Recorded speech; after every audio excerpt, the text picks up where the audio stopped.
in the shelter where I work, there was like a 30, 60, and 90-day period in the shelter itself. And depending on the women's readiness and levels of strength and their own desires, is that they had to apply for this 1 to 2 year transitional program, which was absolutely phenomenal. They could go there with their children, and really the goal was to get them into independent living and to really learn how to lead a healthier life, which goes right to the question about that we asked them.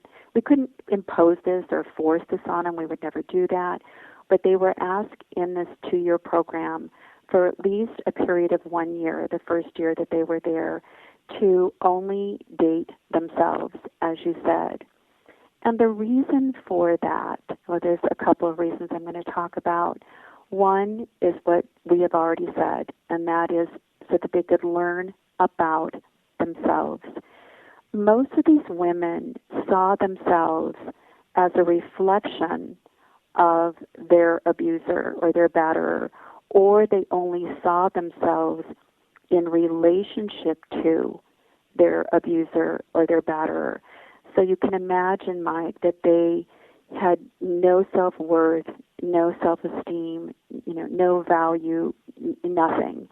And, of course, they get caught into this cycle of violence and all the aspects that go along with that. So they never really saw themselves outside of this drama, this conflict, this abuse that they were in. So that's the number one thing, is to learn about yourself, why you're in it, why you're allowing yourself to accept these behaviors and all of that. Because with awareness, there comes change.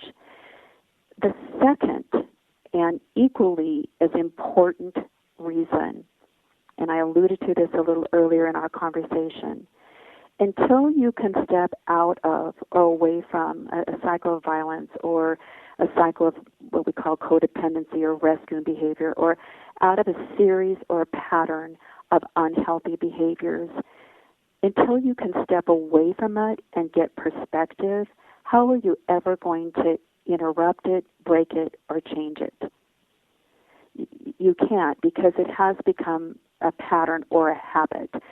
So by having that time away is where you can then, as we talked a little earlier about looking at that pattern, looking at those chain of behaviors, and then learning how to interrupt them, how to break them, how to stop the pattern or cycle, and then learn new and healthy ways of coping and of living and of being.